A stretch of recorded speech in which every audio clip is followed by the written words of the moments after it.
Hey all, Hipper here. So it's time to have a look at one of the first legendary ships and the first legendary cruiser that was available in the game, and it is of course the Alaska.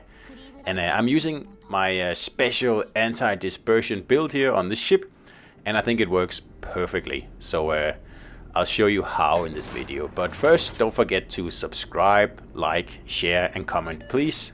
It all helps a lot and I really appreciate your comments, so keep them coming. So for this build I am using the Azur lane Montpelier commander, a premium commander unfortunately, Viang as an inspiration along with Azuma, and those two in combination with all out assault gives you 18% worse incoming dispersion when people shoot at you, and that can really be felt with this build here, especially on ships like Alaska and Des Moines, where you are spending a lot of time bow in. And the less shells that hit you, the better you'll do. And this build here is really perfect for those ships. I think, well, I am convinced it's the best build in the game at the moment, because it is damage focused, but at the same time it's also a defensive build, and you know, it means that even the best players with the best commanders and the best accuracy build, they're going to be disadvantaged against you with this build here. And obviously it's going to probably be a bit frustrating for players like that as well, and that's always a good thing, right? I mean, there's nothing better than nullifying some expensive build than a whale has, you know, whaled his way through by using like an expensive whaling build of your own. So I mean, you fight fire with fire, right? But yeah, it is an expensive build, and it's pretty much requires two premium commanders upgraded very high, and then there's one standard commander, Viang, but I have a feeling that sooner or later we're going to get another premium commander that's better than Viang, and then Viang will have to be exchanged for whatever premium commander that'll be. So but for the moment it's two premium commanders and one standard commander. So with this build you get improved range, you get improved reload, and of course as an extra bonus you get that the fact that you are just ruining people's dispersion when they shoot at you. And like I said, that is just incredibly satisfying, and it's almost the most fun thing about this build, really. So anyway, we are approaching the cap here, and I have one battleship as a backup, and there's not really anyone over there at the island, so it's sort of safe to head in. So obviously what I want to do is I want to go in and I want to radar this Minotaur and then hope that the battleship will actually take him out. So I was just checking, is there a Minotaur in the battle, because it looks like a Minotaur, but I was just checking. So I just want to make sure I'm in range, and obviously torpedoes are coming. We're just going to have to do our best to dodge them here. This is not an agile build. And I'm just wondering, am I in range now or what? But I pop the radar and there he is. So of course I take a shot, and I was just expecting the battleship to be ready to fire, but apparently not. But anyway, I got 3 citadels on the Minotaur and he's down to a quarter health. So pretty good salvo anyway, but I didn't get to one-shot him unfortunately, and now I'm getting attacked by battleships on the flank, so we're going to have to retreat. So another 2 citadels on the Minotaur, and incredibly he's still alive. He must have been healing right when I shot or something like that. So like a salvo from the battleship, that would have been nice, because I don't really know what else he would be shooting at, but whatever. So now I'm getting totally focused by these 2 battleships here, and you can see the anti-dispersion build in like effect here. It's working. Like I said, I cannot prove this. It's just a feeling that when you are up against especially more than one battleship, it seems to be really hard for them to actually land nasty hits, and that's the whole point of this build here.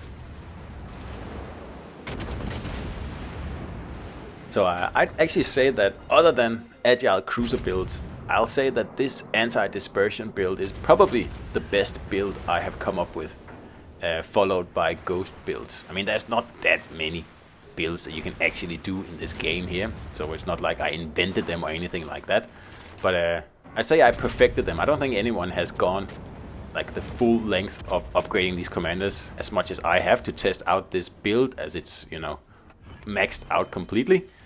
And like I can say, it's definitely worth it. It's a really good investment if you're playing Alaska or Des Moines a lot. And like I said, you don't have to go down the agile route because this is not an agile build.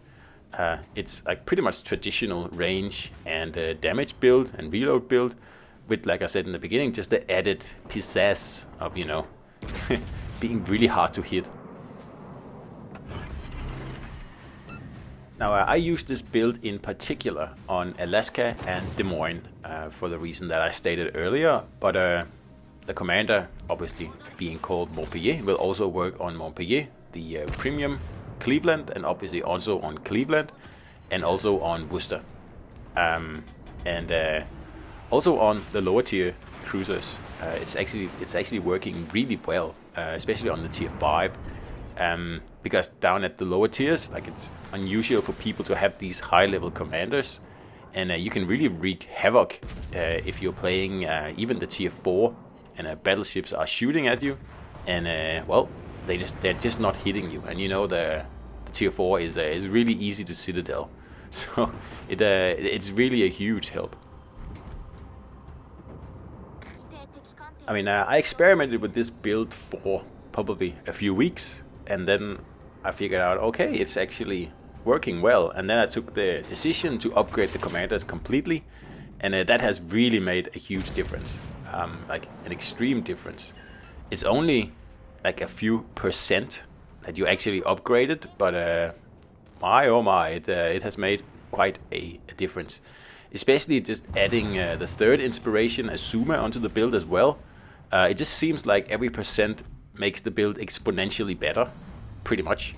So adding that Azuma onto Viang, it helped a lot, although she's only actually adding 1.8% worse dispersion.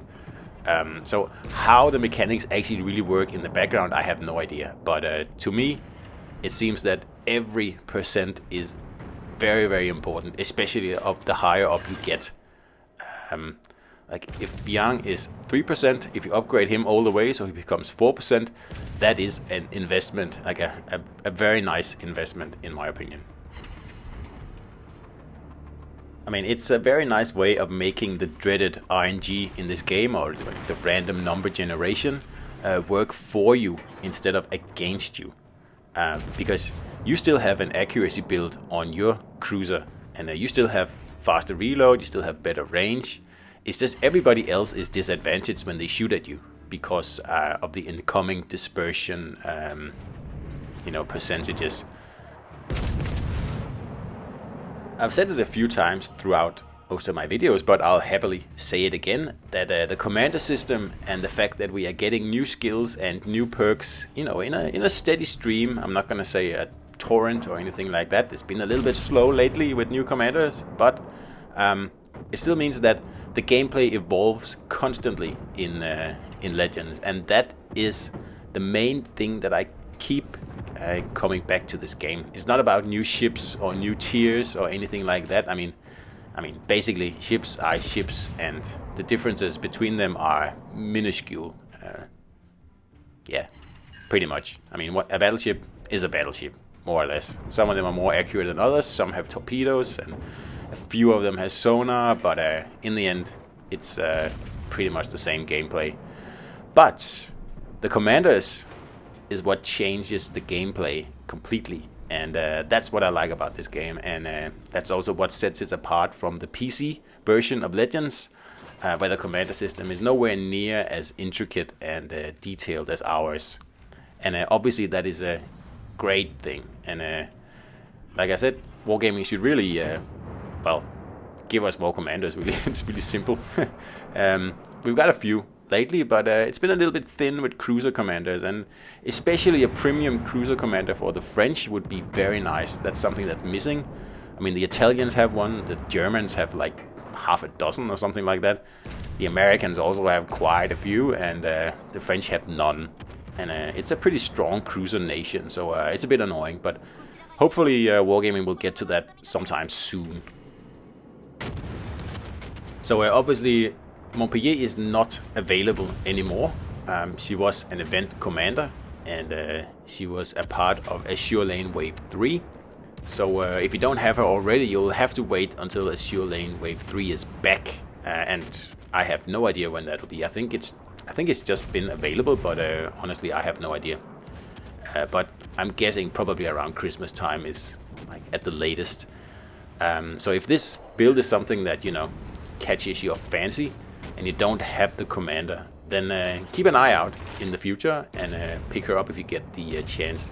She's probably 5,000 doubloons. That's usually the price of these commanders here, so it's not too bad for, you know, like expanding the gameplay options in this wonderful game that we all love. So anyway, that was the end of the Alaska battle here, where we are using an anti-dispersion build, and I love it, and I hope you enjoyed the video, and I'll see you out there.